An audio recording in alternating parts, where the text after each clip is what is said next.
So, kamusta po mga ka-Streetwise? Ako po si Takeru Miyamoto at welcome po sa aking munting channel.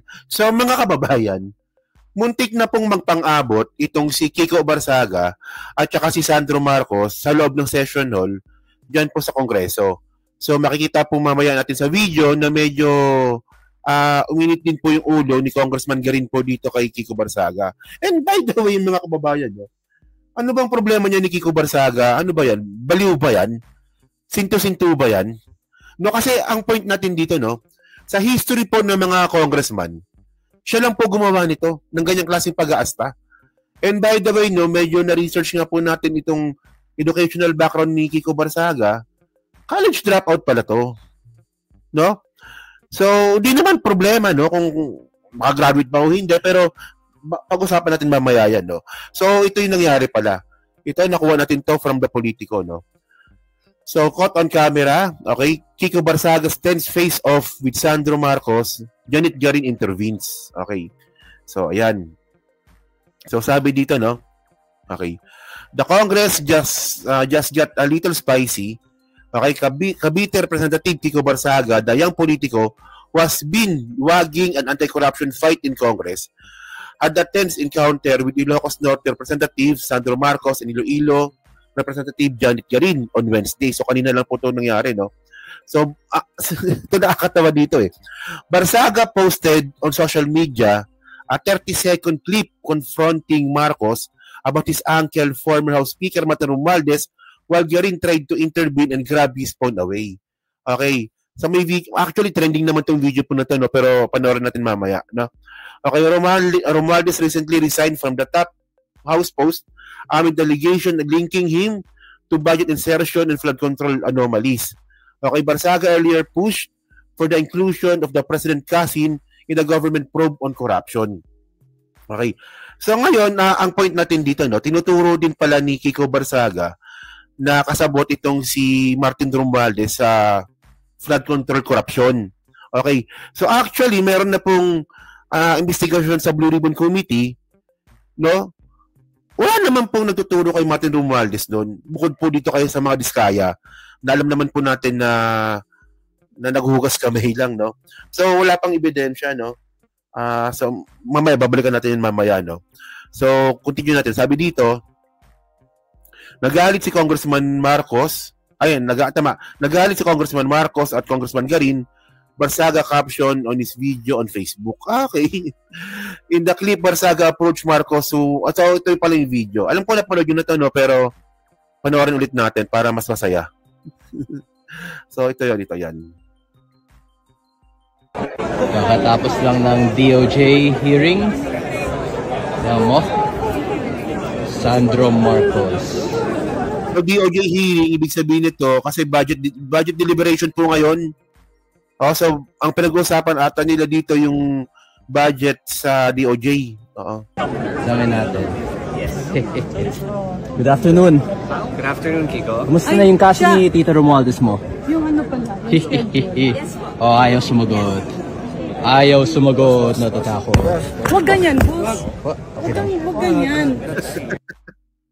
Inumpas yung cellphone eh, no? Nagalit na si Rep Garin. So, abnormal ka kasi. Okay.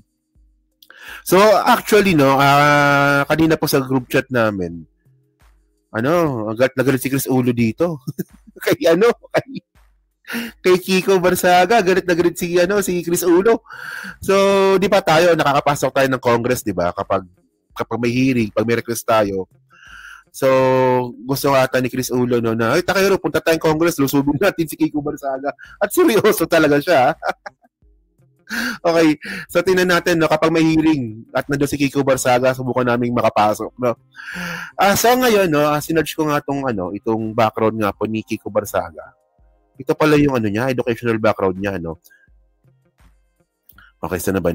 Alam mo kasi ganyan po talaga mga kababayan, no, kapag isang tao, no, pinanganak na mayaman tapos hindi pa nakapag-aral, no. Ganun nawawalan po talaga ng nawawalan po ng culture.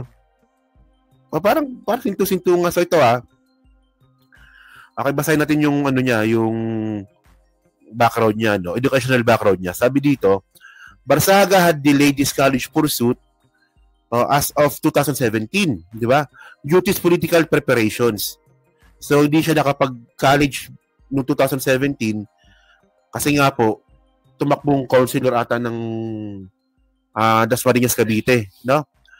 Which led to his election as the councilor nga, Dasmariñas City Councilor in 2019, di ba? Then he enrolled at the De La Salle University Dasmariñas in 2022 to pursue a degree in political science. However, he dropped out in 2025 during his third year. So undergrad pala siya. Drop out, no? Due to the demand of his alderman duties and congressional candidacy. Okay. So, di niya tinapos. Isang taon na lang, di niya pa tinapos. So, ano ba? Puro ba back subject ito? Kaya di niya natapos? Diba? Kasi una mga kababayan, isang taon na lang no? Isang taon na lang di pa tinapos. Makukuha naman to habang congressman ka, tapos nag-aaral ka ng irregular. Pwede yun Pwede yun. No? So nag-drop out ka talaga, no? So baka pure back subject. Baka yung third year niya siguro, yung pangatlong taon niya, baka hindi pang third year college yung kinukuha yung subject, di ba? So, however, he dropped out in 2025 during his third year due to the demands of his alderman duties and congressional candidacy. So, ito yung malupit. In an interview with OG Diaz, he had also stated plans to transfer to kolehiyo ng lungsod ng Dasmariñas, so public school ito, no? And take up a veterinary course. Yan. So, well, kung ikukumpara po naman natin yung educational background po ni Sandro Marcos nag-aral sa sa Europe. Oo. So, layo, no? Layo. And by the way, mga kababayan, no, ito, sumagot nga dito si Congressman Garin. Ito, may video dito Diyan na naman. Yan ito. Yan, sige. Nag-iingay siya. We understand if it's related to the budget being discussed or meron siyang advokasya. Kaya nga sabi ko, kung pwede ka namang mag-interpolate, pwede kang sumala sa budget deliberation kasi trabaho naman namin yun. Pinapabayaan na lang namin kung nag-iingay siya or whatever, may mga... Paano mag-interpolate? Hindi nga marunong. Hindi nga alam yung trabaho ng congressman. Kayo mga taga-Dasmariñas, sige, boto niyo pa ulit to, no? Di ba? Unang term pa lang naman ito. Baka maging last niya na rin. Sinasabi siya minsan mga foul words, no, sa mga kasamahan. Pero kanina kasi, seryoso kami, no, nagmamadali tayo. Alam niyo naman, kanina, 3:00 na kami nag-uwian. And ngayon, ang dami pang agencies na nakatambay, no? And we wanted the DOJ kasi tapos na yung Commission on Human Rights na. But then he was poking his phone on my face. So sabi ko, huwag kang ganyan. Kasi I don't think it's also nice, like kung maski sino man, na ipopoke yung telepono sa mukha mo.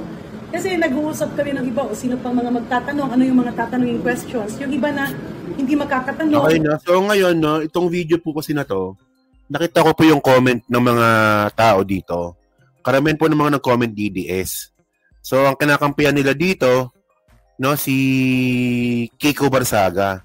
So, ganyan po talaga yung qualifications po ng mga bobong mga DDS. Mga bobo nga po Di ba? Tandaan po natin mga kababayan, no po. Yung pag video po ng kapwa congressman, okay lang po yan kung parte ito ng trabaho nila. Yun nga lang po, no, nangaasar lang po si Kiko Barsaga doon. Anong kinalaman ni Martin Romualdez doon sa budget deliberation ng DOJ in the first place? So, ganyan po kabobo mga DDS, mga kababayan. Kahit po mali kakampihan nila, basta lang po kalaban lang si Martin Romualdez, pati po yung presidente. Ganyan po kababaw yung qualifications po nila. And by the way, no, anong sinasabi ni Kiko Barsaga na may kaso? Kasi ayun ang sabi niya sa video, di ba? Sandro, kamusta na yung kaso ng tito mo? Anong kaso meron si Romualdez? Si Martin, wala pa naman Meron sa kanya bintang. Pero kaso wala pa. Diba? Lahat na lang po binintang kay Martin Romualdez. Pero ikaw, putang ina kang Kiko Barsaga ka. Diba? Congressman ka na dyan. Dapat meron kang ebidensyang hawak-hawak bago ka magparata ng ganyang klaseng mga aligasyon. In the first place, sinabi rin po ang dami binibintang kay Martin Ang nakakatawa pa dito, pati yung riot na nangyari po noong September 21. Ang mastermind din daw po si Martin. No, which is napaka-bullshit naman po talaga. Diba, napaka-bullshit talaga nun, no? So, well, ang sinasabi naman po natin dito, lahat naman po ng paninira po kay Martin, ginawa na po nila. Kung may ebidensya pong ipapakita, maniniwala po tayo. Diba? Lahat di ba? Bintang sa riot, bintang sa flood control, tapos bintang sa ghost project daw na meron daw. Pati sa STL, kinonekta si Martin. Di ba? Ang dami, no?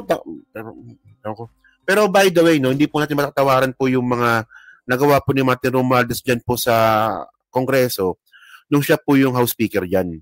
So kung siya po ay kasabot niya dito sa flood control, so ibang usapan yon, no, hiwalay yon.